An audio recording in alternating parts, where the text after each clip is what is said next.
Hickok 45 here, your internet shooting companion. Yes, your internet shooting companion in Tennessee, coming to you from Tennessee. I almost forgot my line, didn't I? In fact, it specifically is Middle Tennessee, but yet Tennessee as a whole is the home of Dolly Parton and Alvin York and Jack Daniels and sort of Davy Crockett, I think Aretha Franklin.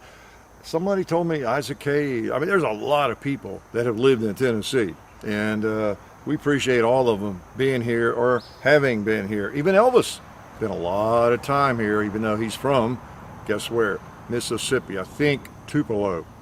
Yeah, here I am. What am I doing at the shooting table for a Shooting the Breeze? Well, I was just been out here shooting, and I thought, you know what? I've not done a Shooting the Breeze for about a month. And there's some of you all that are just desperate, right, for some pearls of wisdom from me. Pearls, what would be a better analogy? I don't know, rocks of wisdom, right? But, you know what, it occurred to me, you know what I might do? I might just do a Shooting the Breeze here at the shooting table. And because, you know, I'm out here on a Saturday night like this or Saturday afternoon, just taking a few shots and in a relaxed way, which I always shoot in a relaxed way, as you know, but let's have a fully auto AK or something. And I thought, you know what, I think I'll just do a Shooting the Breeze as I'm taking a couple of shots. Now, this is not a shooting video. It is a Shooting the Breeze, whatever number it is. I'll look it up and get it right. But I am going to take a couple of shots while I'm yakking at you. It might help me think. You never know. I might think of something more I don't know, significant to say, just because I'm smelling gunpowder, you know, I'm sniffing it. So do you mind if I go and take a shot before we talk further? Okay. Hopefully you can see me okay. We're on a tripod here and everything. Let's just ring the gong if I can. I think I hit it. Oh, white smoke, black powder. White smoke. It doesn't get a lot better than that. It's just hovering in the air. You probably can't see a lot of it because it's a very humid evening. And oh man, if there were 2 or 3 of us out here shooting muzzle loaders right now, and we shot in, you know, rapid fire muzzle loader, is there such a thing? Yeah, it would obscure the range out there. It really would. I always think about that when I read about Civil War battles or visit Civil War battlefields, you know, and how it took place throughout the day and in the evening and into the night even. And wow, in the summertime especially, like this, 'cause it's hot, humid right now. I mean, you wouldn't be able to see anything. It would be like smoke grenades and things soldiers use, you know, to throw out to hide themselves or their movements and things, obscure their movements. And you wouldn't be able to see anything maybe 30 yards away. You know, a cannon fire. I mean, wow, the white smoke. Because if you've ever fired, you know what I'm talking about. Black powder. It just hovers. And it really does on a humid day, and it can get thick, you know, in a hurry. So, pretty cool. I don't know what you know, speaking of Civil War, I bet some of you all, if you live in this country especially, or maybe you visited from other countries, have visited some of the Civil War battlefields. Since I've got an 1858 Enfield, this is my Reproduction out. Reminds me of some of my journeys, and if you have interest in that kind of thing, not from a morbid standpoint, oh man, I want to go tour a fort or some fields where people died, you know? I mean, if that stuff turns you on, I hope you're not even watching our videos, for one thing. But most of you know what I'm talking about from a historical standpoint. It is kind of a fascinating subject because it happened right here. I guess like people in Europe, you know, they all the battles and things that took place in World War II. It's just hard to fathom, you know. But you know, in this country, we've been fortunate. We've not had a lot of that, right? Other than the Civil War, right, in recent decades or centuries. But Native Americans might want to, you know, talk about that differently. But you know, the Civil War was a major event, of course, took place in the 1860s here, and there's still a lot of evidence of it, artifacts and buildings and the bullet holes, just like the Carter House down the road here in Franklin. their little shed out there, and even the house has 58 caliber holes in it, you know, from mini balls and, you know, cannonballs and that kind of thing. It's there's a railing on the back porch. It's splintered, and they just kept it painted over the years. It's splintered from a mini ball that hit it, you know, let's see, that Battle of Franklin was 1864, I believe, yeah, towards the end of the war. So it's interesting to, I find it interesting to visit some of those. When I get a chance, I don't go out on big hunts necessarily, but I have over the years been to Shiloh, I'll leave some out, well, Sumter, you know, Gettysburg, Battle of Franklin several times, Donelson, Chickamauga, you know, all around Chattanooga, all the battles took place down there. And gosh, I'm forgetting what's the one down on the river over here in West Tennessee, Mississippi. Oh man, this town's up on the hill, and they were under siege for so long. Oh gosh, I'm drawing a blank on it. But what are some others I've been to? I haven't been to Perryville, which is just right up the road here. Actually, I need to do that. I was in Bardstown this week. But it's interesting to visit those and to just, you know, study the history of what took place there and who was involved in it and that kind of thing. So anyway, I'm always drawn to get these things out every now and then. And I've let my, this is my Reproduction 1858 Enfield. I've let it, I've neglected it. I really have, because I have been fortunate and have picked up a couple of original, you know, Civil War rifles in recent years, which you have seen, I hope, because, you know, these firearms, they're so special, man, these original ones, and even the Reproductions. And sometimes when I'm thinking about like adding something to my collection, and part of it is because I want to bring it to you guys, you know, bring it to the world. It's just neat, and not that I'm the only person who can do it or has done it, but, you know, I'm thinking, wow, I'd like to own one of those at least for a while, and do a few videos with it, and, you know, show our viewers, because so many of you have a fascination with these firearms, and you find them very interesting as well. And believe it or not, that's who we think about when we're thinking about doing videos most of the time, almost all the time.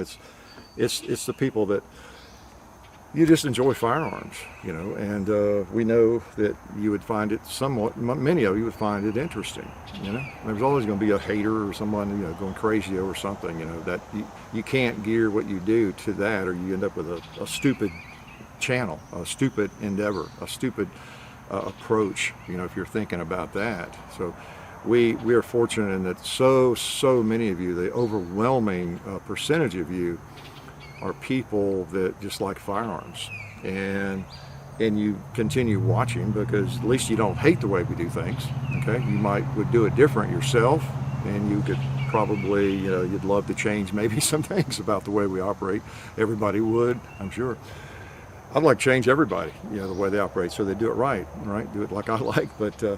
But most of you, you have an interest in firearms, and, you know, you enjoy seeing them used and maybe taken apart and talked about, you know. So that's who that's our audience. That's our main audience, you know.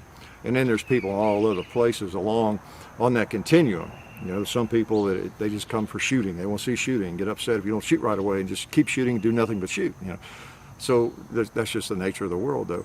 So you have to do whatever, you know, feels right to you, what feels right to me, what feels right, you know. That's what we've always done, what John and I kind of like to do. And as we've told you all before, we based our early videos just on what we thought there wasn't much of out there, if any, and just what we would like to see, you know. And if we were sitting watching a video, and that's kind of what we did. How to get off on all that, I don't know. But anyway, I thought I would do that. There's an ant crawling on the camera there, and I'm going to flip him off. Ah, good shot. I got him without touching the camera. He's a big ant. So yeah, I might do this. I don't know. Maybe do it again sometime. Not with muzzle loader, but again, I'm going to shoot a lot. Maybe just shoot one more time or a couple times. I've been shooting the thing, and after you leave, I might shoot it some more. Okay? Because once you get it dirty, you might as well shoot the dumb thing. All right? So it's kind of neat. I love it. Like I said, I haven't shot this thing recently, and I forgot how much easier it is to clean than the originals. You know, because no matter what kind of shape they're in, if they've been used in battle, They're probably slightly pitted. You know, the barrel's going to be slightly pitted, which really doesn't affect them much. I have some firearms with a lot of pitting in the barrel, and yeah, they shoot just fine. You know, and I mean, have your guns checked out. I don't want to give you a false information there. You want to have any firearm that's an older one, an antique, really checked out. Get a gunsmith to look at it. But I think some people think, though, on the other end of that, wow, there's a little bit of pitting in the barrel. It might blow up, you know. So you need to get it looked at, maybe. But excuse me. But I'm thinking of the new service revolver I have. That thing, it has some serious pitting in the barrel. I mean, the rifling is okay, but it's got a lot of pitting in the thing. But it shoots fine. Shoots fine. So, you know, you just, and the muzzle loaders I have, that one 1863 Springfield has, it's pretty well pitted, you know. That's the one I bought. When I bought it at the Civil War show, I brought it home and it was loaded. You know, if you haven't heard that story, that means you've missed some videos. But yeah, the sucker was loaded. Who knew? And how long it had been loaded. You got to wonder, you know, how many collections it had gone through, or collectors and around, you know. Or was it just as recently as a year before I bought it? Maybe somebody was shooting it and just left it loaded and then went and traded it or something. You just never know. Or it may have been loaded since 1864, the Battle of Franklin. I don't know. It fired. I fired it out. Sure did. But I've told that. And you should feel really guilty if you haven't seen me talking about that. That means you missed a video. Anybody who hasn't seen all 1,640 or whatever videos should confess, feel really bad about it. You know, you really should. After this is over, I want you to kind of hang your head and in sadness, and maybe write me an apology. Okay. Okay. Sorry, I can't help it. You know, it's just me. So yeah, let me load one. I don't want to lie to you. I told you I might load and shoot while I'm talking. What was I going to talk about? Well, who knows? Who knows what I'm going to talk about? John's been in Hawaii for a while, out visiting a friend of his in the service out there he went to high school with. And so I've had a week here. Well, I was up in Kentucky for a few days. I thought maybe I drove around Kentucky and visited some folks up there. My IQ had been getting a little too high. People have been telling me, man, I really seem smarter lately. And I don't know why, but, you know, so I just need to go up to Kentucky for a while, visit my relatives, and I'll take care of that. So if I seem a little dumber now, I've been spending time in Kentucky, okay? Does that make sense? No, you know I'm joking. I'm from Kentucky. Every now and then I'll get a hate message from somebody in Kentucky, a new viewer. They don't know I'm from Kentucky. I have relatives and friends in Kentucky. And so I have to explain. We have an FAQ on that topic. It also tells me they haven't seen the FAQ videos, right? Which, by the way, do that sometime. Just go to that playlist. That's one playlist that's almost up to date, okay? And there's about, 70 or 80 FAQ videos, and they're all really short. They're like a minute long, except for a couple. And you know, they answer all these questions that people have. And if you've watched a lot of the videos, maybe a lot of things you've wondered about, it's right there on that list. And we have a little video on it, just a little short. Sometimes they're even humorous, you know. Now, some of the earlier ones we did, we used the same thumbnail. I thought it'd be clever. And we haven't changed a lot of those yet, I guess. But you know, the topic is on there. So, all right, let's take a shot here. All right, boys, nothing like black powder. And I'm using the real stuff here. All right, we hit the gong. I don't know. Let's see. I'm gonna try the buffalo. Like I said, I'm gonna try it. I just fired a few shots. Maybe you can see. I don't think I have fired this thing since I did some gunsmithing on the site there. I don't know if you can tell. It sticks up there. It looks like a pile of something. Actually, it was too low.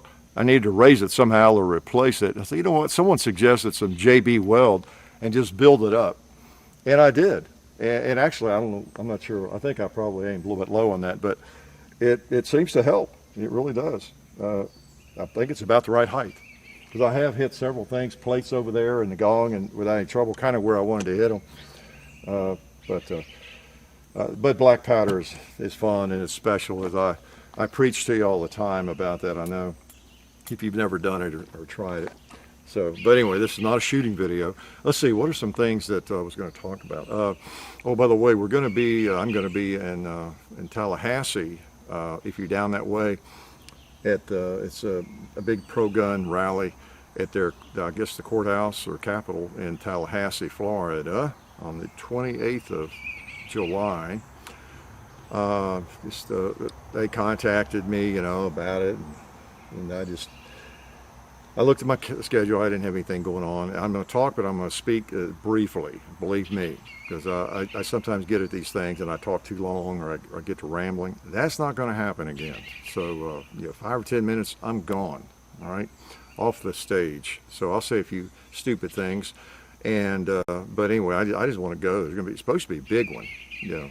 They're expecting a lot of people at this one, and I just didn't have an excuse not to go. Okay, I'm just going on my own dime. You know, I'm just going to go down there for a day or two, and you know, hang out with some like-minded people. You know, that's the neat thing about a Second Amendment rally. So if you're in the area, you know, if you're just north of north of Tallahassee there, in what would be Alabama, South Georgia, wherever, you know, pop on down there. Of course, I say it's more pertinent maybe of Florida residents, but not necessarily. Not necessarily. They have their own things going on in their state, just like all of us do. But a Second Amendment rally is a Second Amendment rally. So, or maybe you're from south of there, like in somewhere in the Gulf. You live in the Gulf.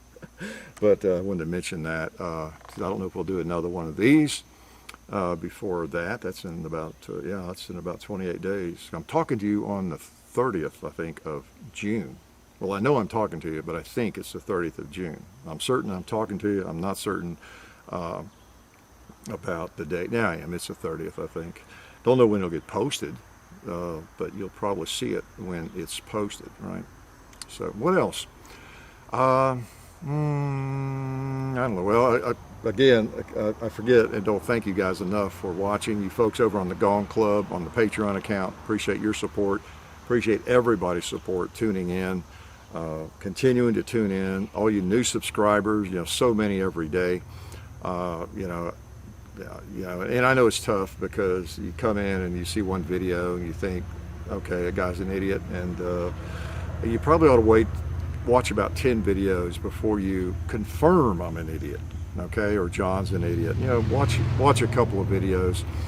Or actually more than a couple, and maybe you'll start to figure out, you know, what goofballs we are. Maybe even some of the vlogs, you know, or old radio shows, whatever. If you wonder where we're coming from, I think people who have seen a lot of that, have seen a lot of the videos, the talking things like this. We call them vlogs. I know it's vlogging, but we like to call it vlogs just to pick on people.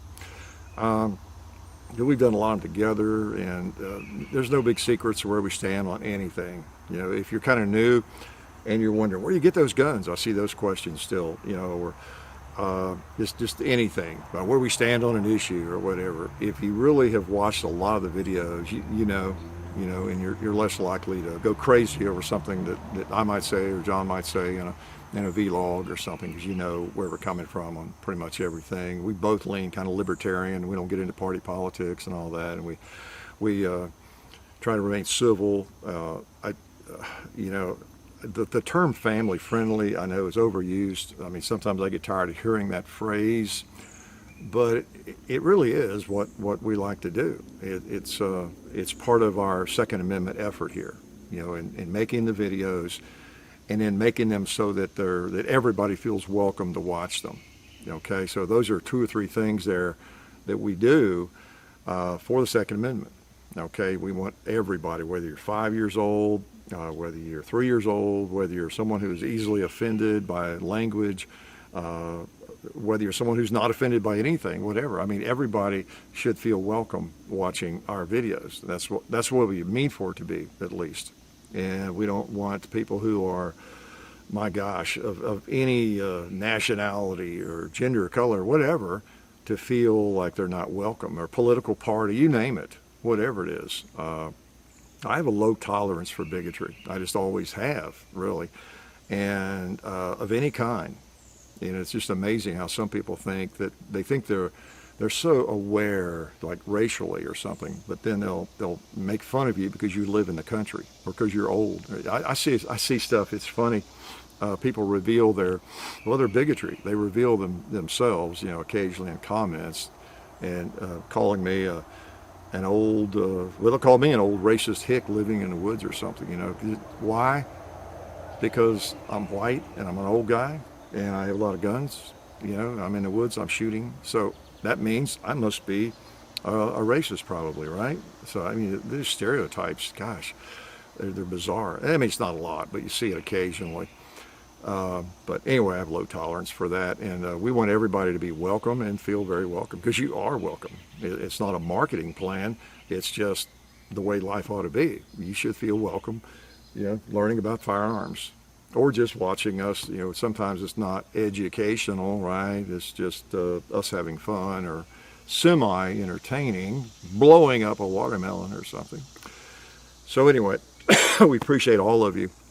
And when we're at meet and greets or just out and around, and people, you know, see me, or they'll meet and greet they'll have their kids, you know, carrying them. Maybe they're so small, and you know, they know me. Those kids do. They're 3 years old or something, or 2 or 5 or whatever, you know. And it's funny. They're always embarrassed when they see me in the flesh, but you know, I pick on them.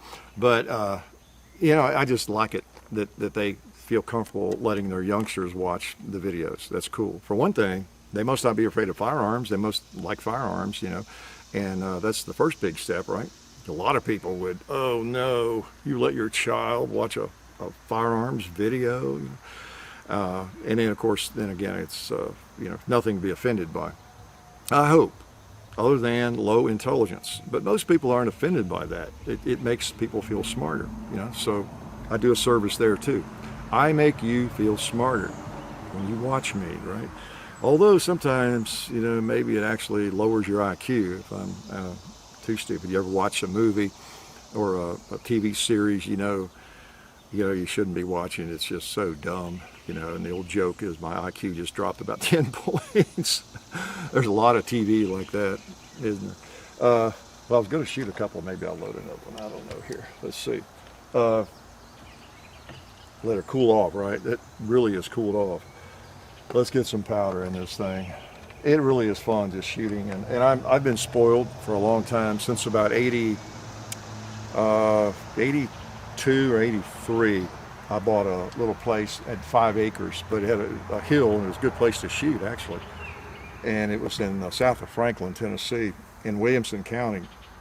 And I lived there for 2 or 3 years, and a log cabin too, believe it or not. And would shoot there, and then bought this place about 32 years ago, and have been able to shoot on my own property, you know, all that time. And I know I take it for granted sometimes, and I shouldn't, but I may take it for granted, but I remember it, you know, or I wouldn't be talking about it, that I am very lucky to be able to do this, and it makes it a different kind of hobby. Like, I rarely put a gun in a gun case, you know, like to take somewhere, because it just comes out to the range, out of the safe, you know. So kind of neat. Let's see, what was I going to do? Put a cap on? All right. Let's take another shot here. I think I'll try another one with that buffalo over there. I'm going to aim a little higher. So if I was going high before, guess what? I'll go higher this time.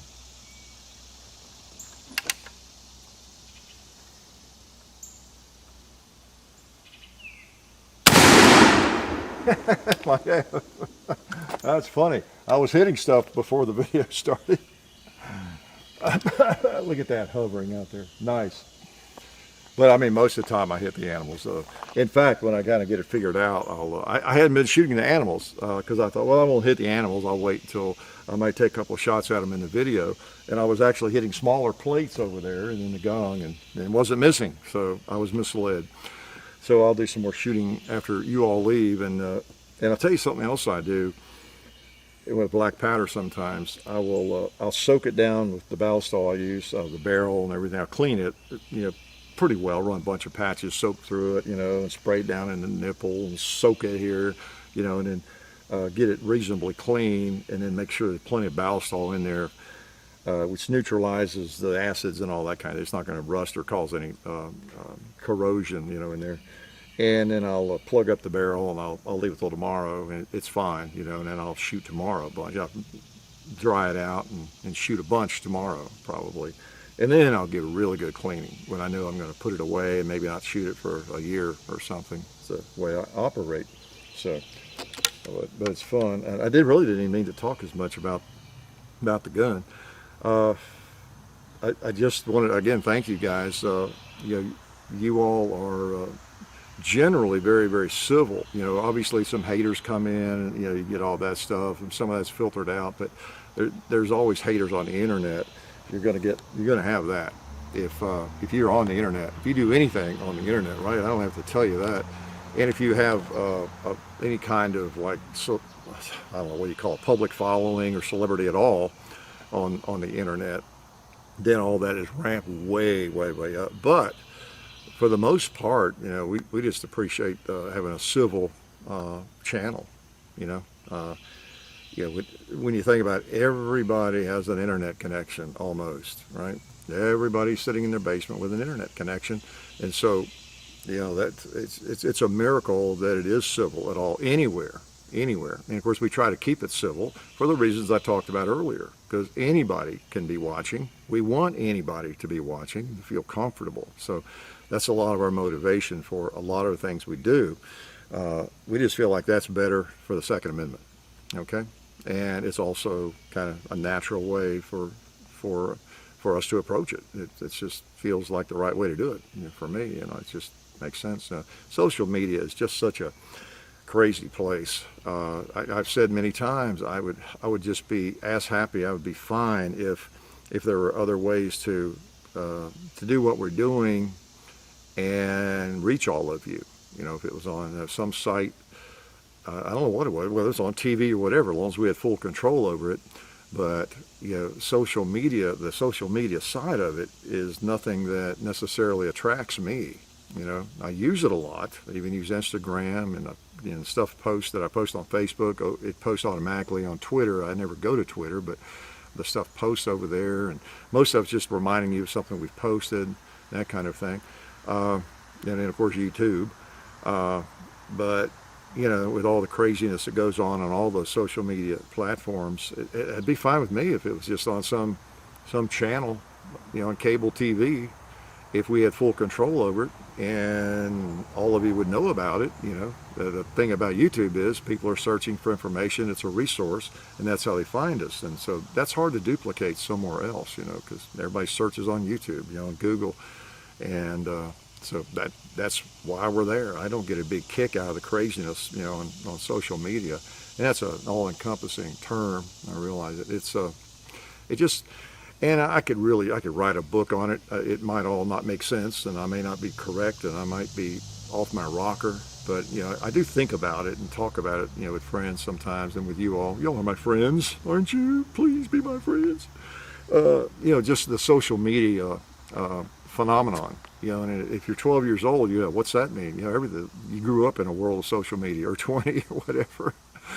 But I went 30 or 40 years without the internet and any of that. So I have lived in two different worlds, and then I've been immersed in both worlds. And so I had a big life outside social media. Now I have a big life within social media. We depend on it, in a lot of ways. So I feel like I can at least have an opinion about it. To get even deeper and more philosophical than I ought to with my brain, I think in a lot of ways social media has made all of us a little more shallow. I sometimes, I look at society, and I sound like an old man, but I tell you what, if anybody's observing society and the world these days, and you don't think things have changed pretty dramatically the last 10 years, maybe 15, what are you looking at if you don't see that? You don't have to be a curmudgeon, a crusty old man, an angry, a grumpy old man. Now, I'm not grumpy about it. I just noticed a big change in people in the way, the civility, how people are just not civil to each other anymore, it seems, at all, at least on the internet, especially when they're anonymous, right? I think part of it is the fact that so many folks are immersed in that, in their whole social life almost, and communications life is kind of anonymous. It's at that screen instead of face to face. You combine that with so many people who don't get out and do stuff much anymore, maybe, so their real life becomes that virtual life in a way. I don't know that it's healthy. I don't know. Maybe I'm all wet on that. I am all wet. But I think I think it's a big factor. A lot of people seem to just be, I think they get up in the morning and they're looking for something on the internet to give them a meaning to life. They're looking for something to give them, something to get outraged about in many cases, right? They need to be outraged because they don't go out and climb a tree anymore. They don't build a tree house, go to the shooting range, a lot of people don't, or do something, go change a tire in their car, change the oil, go work on their car, go hiking, go climbing the mountains. A lot of people do, but there's a lot of people who don't. They spend most of their time in their frame of reference, almost their entire frame of reference is what's going on online, whether it's a news feed, they're all the various social media that they're posting on and seeing reaction to, and whether someone likes their comment or their video, and I mean their whole existence, kind of predicated on that perhaps. Maybe they're a little too wound up in it. Okay, that's just one of my cornball theories, but I don't know. I have a feeling it's made us more shallow and taken us out of the real world even more than this new civilization, has done up before social media.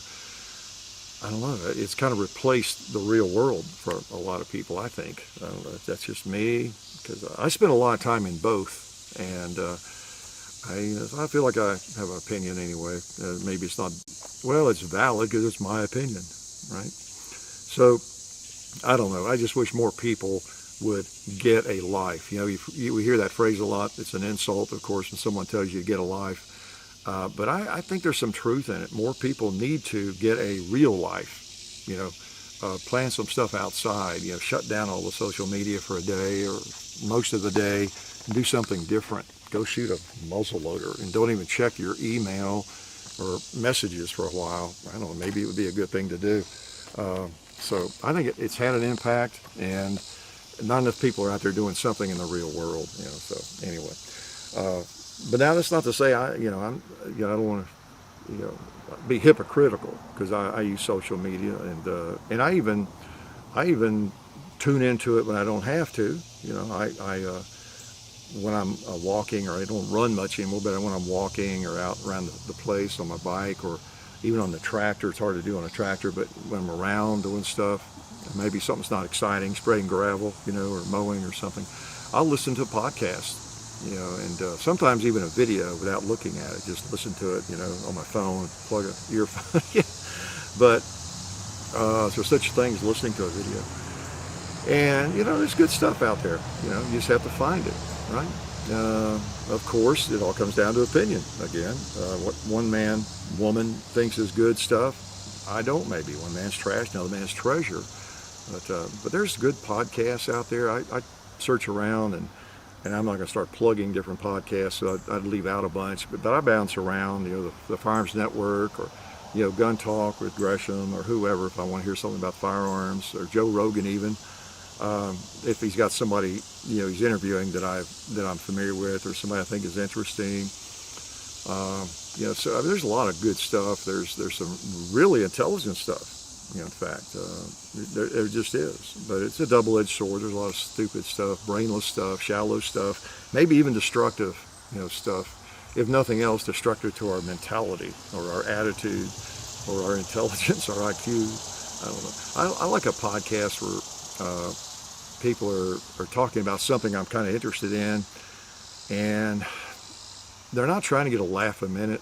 I've tuned into some podcasts where the same way with sports talk shows. If you listen to, I listen to sports talk sometimes. Now, I'm not a big sports nut, even though I played college basketball and everything.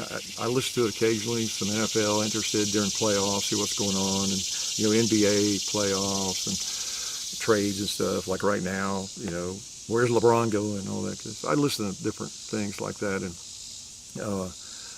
one of the things that turns me off is I'll tune into a podcast. Could be about guns, or sports or something. Guns are sports, right?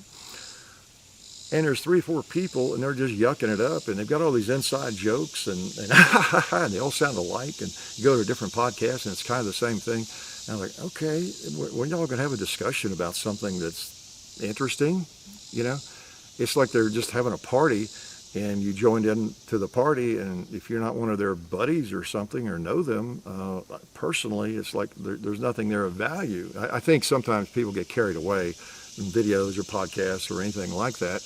It's all insider jokes and laughing and stuff, and I don't know those people. I'm waiting for a discussion or an interview or something about firearms or the law or gun rights that I find interesting, and often I do find something interesting, but I don't know, there's just some crazy stuff. Not that I'm the god of social media. I don't have a pod. Well, I guess this is sort of like a little podcast, right?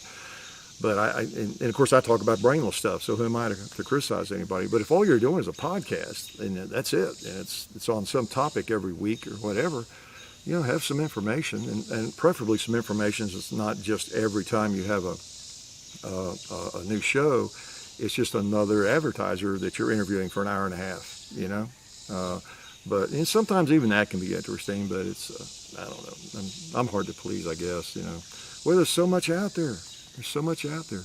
A lot of good videos. I run across videos, people I've never heard of, and I don't have that many subscribers, but it's good stuff, some well done disassembly video on something, or some gun that not many people are that interested in, but I run across it, or I'm thinking about doing a video on it, and it's amazing what you do find that's out there that's not that widely known. And if somebody, get off on another topic, but if somebody is, providing some decent information, even if it's not the best video or the best, production value, which is overrated, I think, and maybe the guy stumbles or gal, and the camera angles are even bad at times, but I've seen a lot of stuff like that. Sometimes you run across a bedroom review, what do you call it, a bedroom review, I guess, on the bed, and they got camera and maybe bad lighting, but sometimes even that can be good. Somebody's got half a brain that is doing it, they just don't have the camera stuff yet or anything.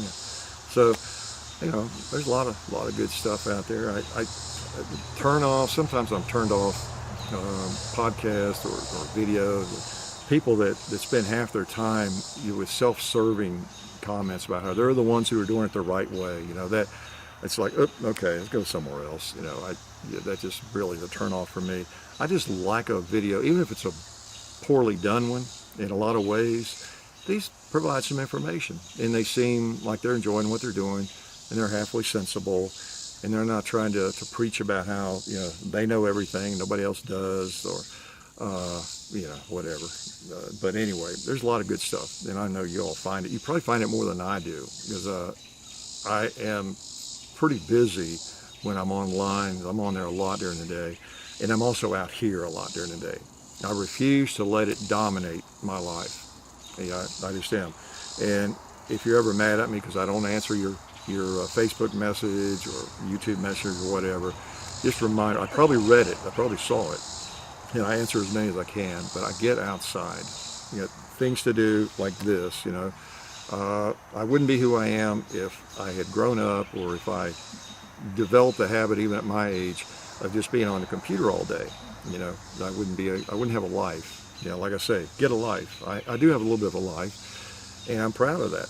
Get out and do things. I'm on the tractor, or I'm messing around, or I'm going visiting gun shops. I go to gun shops all the time. I do. I find interesting stuff sometimes. So I don't know. I just kind of live like I always did. I go to gun shows. I meet a lot of you all there, and I don't go to meet people. but I'm always glad to meet you guys.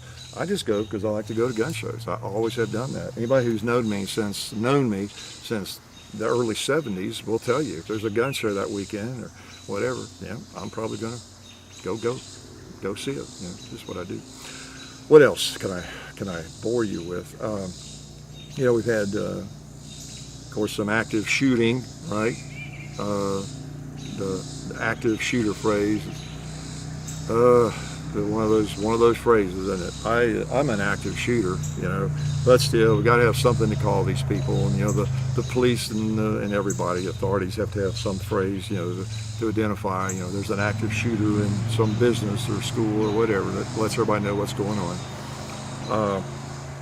But it's a strange phenomenon that's started to take place, you know, more often, and of course the fact that it's broadcast. I was telling my wife the other day, this one that occurred in, where's the latest one? The 5 people killed in the newspaper office in the Capitol, yeah, in Washington.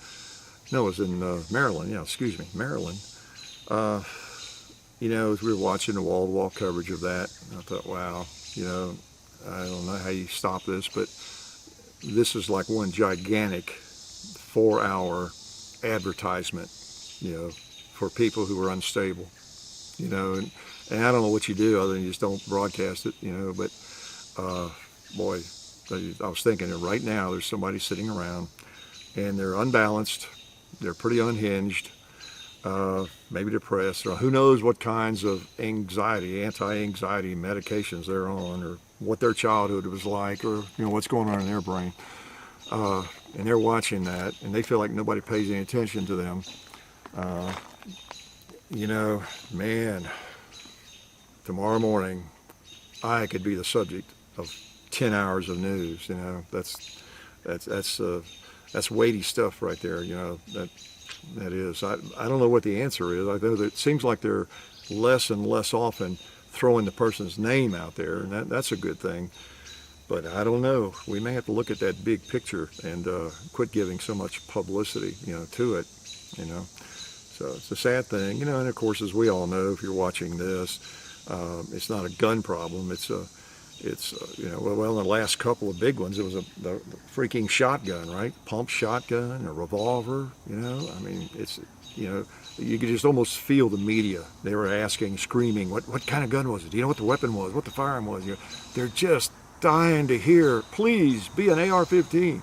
Please, anything semi-automatic, you know? I mean, you just know what they're begging for. They want it to be so. I mean, they don't want people to be killed, more people. I'm saying that's what they want to hear, because they can take that and run with it, you know? I mean, wow, that's one of the buzzwords, semi-automatic, you know, or AR-15. I'm sorry, the pump shotgun, you know? It's a crazy world. Again, it goes back to you know, just the media in general and society and how it's changed. You know, guns were around.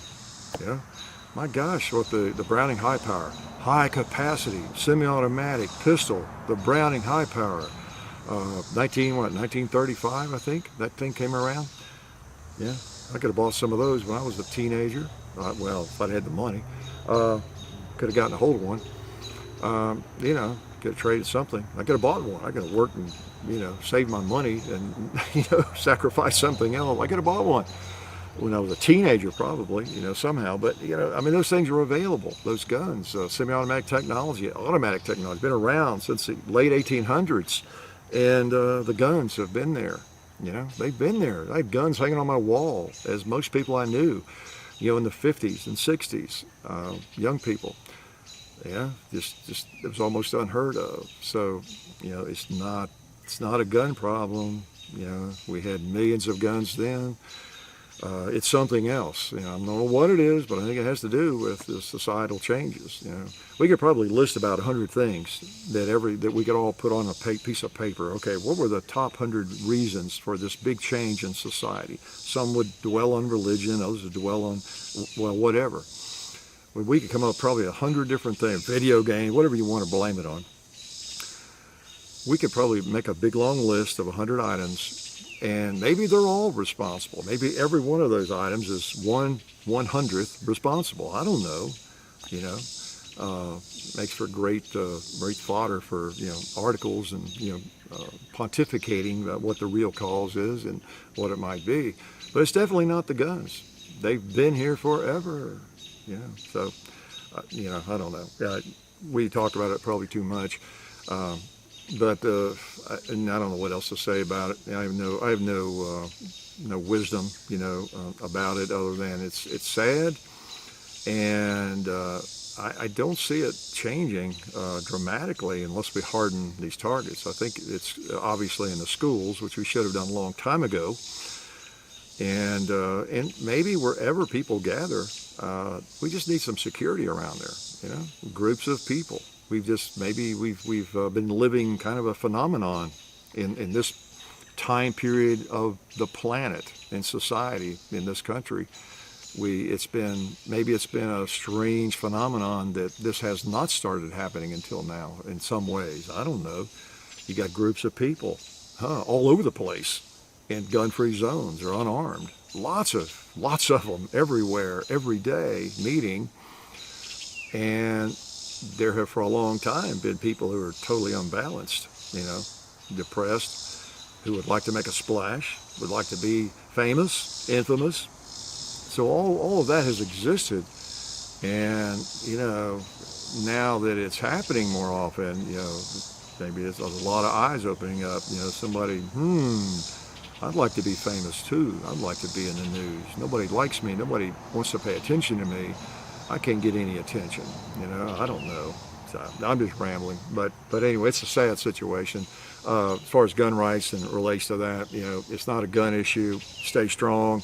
One could happen in your neighborhood or something, and it really impacts you. If somebody is affected by it, and it's a very impactful thing and maybe traumatizing, in fact. But we just have to not let emotion guide us, or else, we'd live in the world. Have you ever read,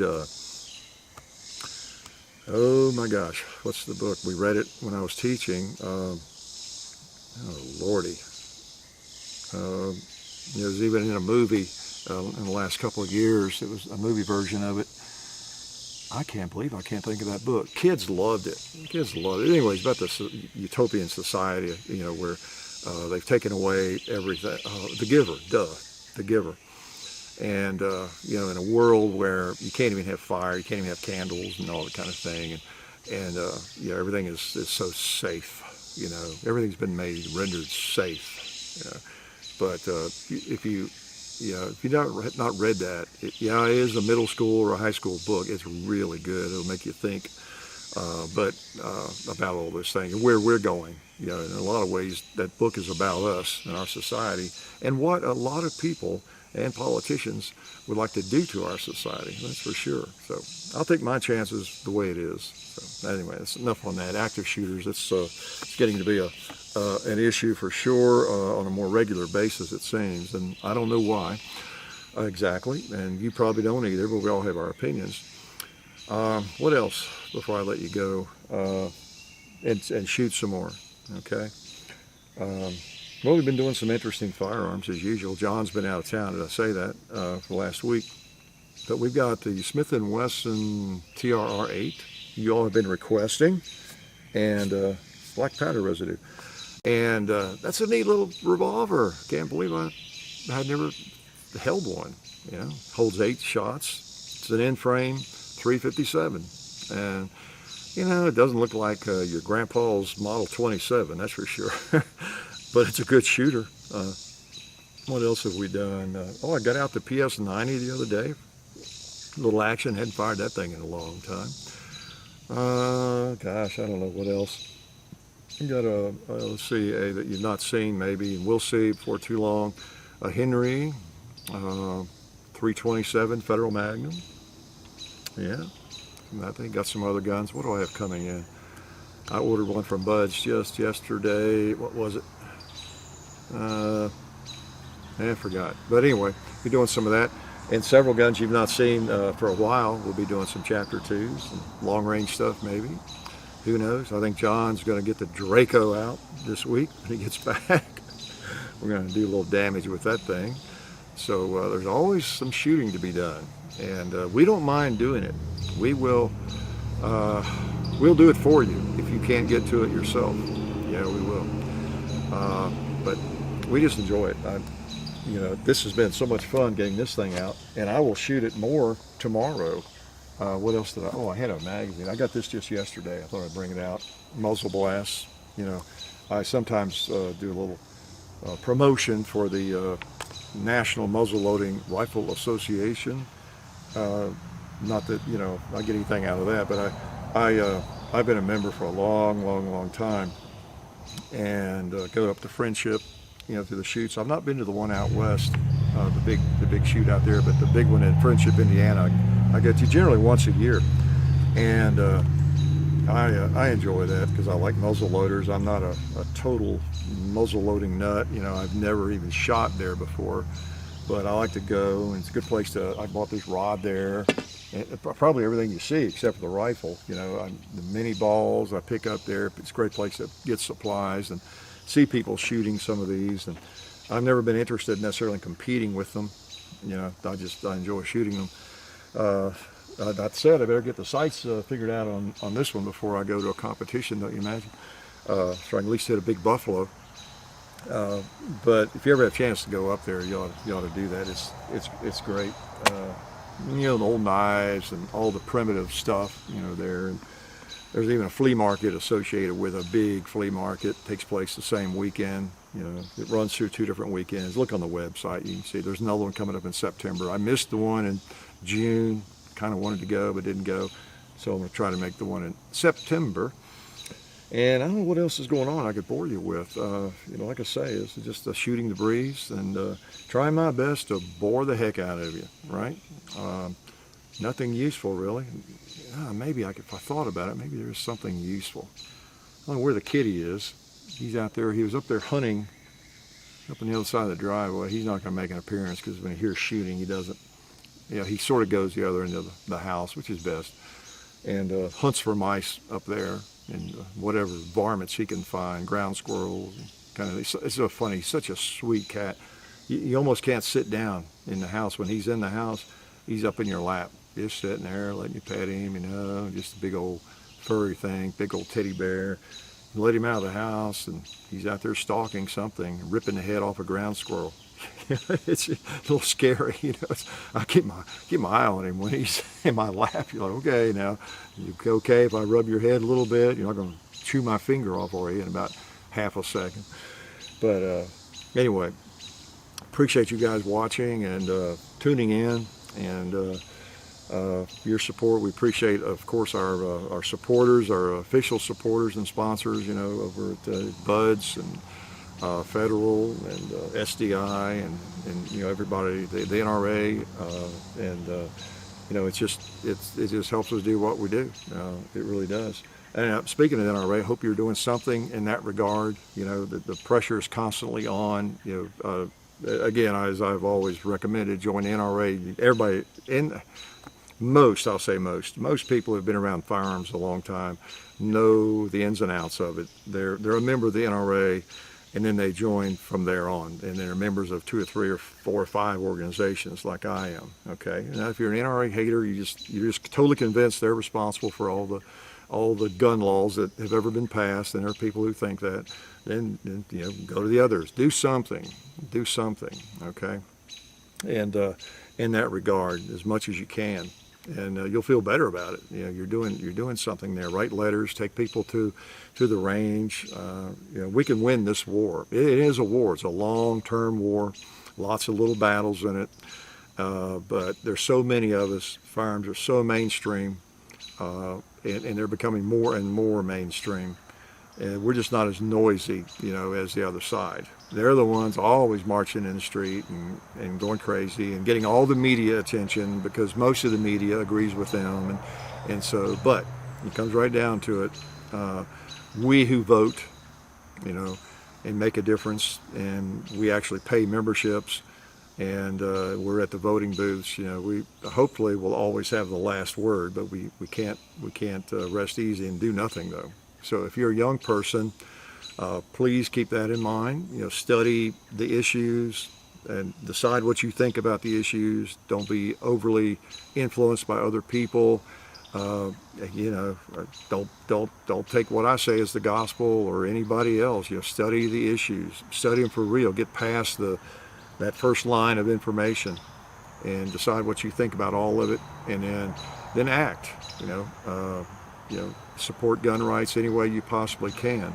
And one way we do that, of course, and I'm talking to everybody, but especially young people, is really be responsible. Be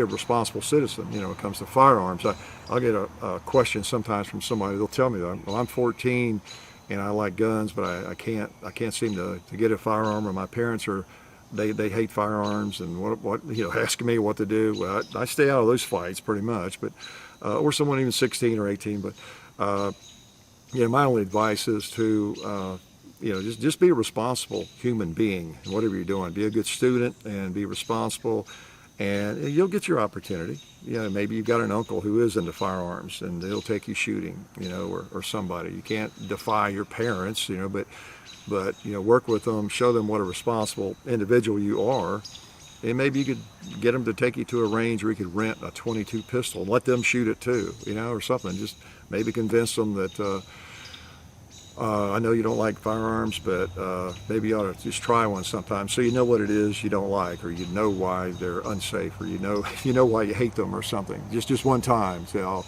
clean my room for a month, or I'll wash the car for a month or something, if you'll take me to a rental range and we all, you know, shoot a .22 or something, or a 9mm, or whatever it might be. You know, I don't know. I don't have the answers for that, but I do know that it's in all of our best interests if all of us can be just responsible citizens. And you don't have to be a saint, but people look at you different. There's the cat. Here, kitty, kitty, kitty. Come on down here. He's stalking something. See, I lost my train of thought. No, it'll be better for all of us if we're all, you know, responsible and we're trustworthy, because, you know, when you're young especially, people do kind of look at you a little, oh, you got guns? Yeah, think about it. Come here, kitty, kitty. Come on down here, see me. These people want to see you. Some of them think you're cute. I don't know where they get that idea. Come here, big guy. Come here, big guy. He's coming. He's gonna come over to the camera. Yeah, good boy, aren't you? How you doing? How you doing? Oop, I'm gonna snatch you up. You don't like that. There's my buddy. This is Killer Slam Fire. You gonna get on the table? You're gonna go out of the picture if you do. He's a really good cat. He's a good boy, aren't you? Yeah, he's a good boy. Okay, you want to stand there a minute? Nope. Look at the camera. Oh, show him your butt. Come here, turn around. Come here. Let's see. There you go. See, thinks I have something to eat. Thinks I have a snack. Look at the people out there in internet land. You don't care about them, do you? You're gonna show them your butt again. You're gonna lie down. Yeah, say something. Give him a meow. He's good at meowing. Won't you say meow? You're not gonna do that? Okay. I don't think he's ever gonna be a performer. No, he's not. What do you think, big guy? What do you think? There you go. Just lie down there. Yeah, look at him. Maybe I can turn the camera around. Oh, you can see him. No, he's a cute guy. He's a good boy, aren't you? I never thought a cat could be a good pet. I didn't ever hate cats, really.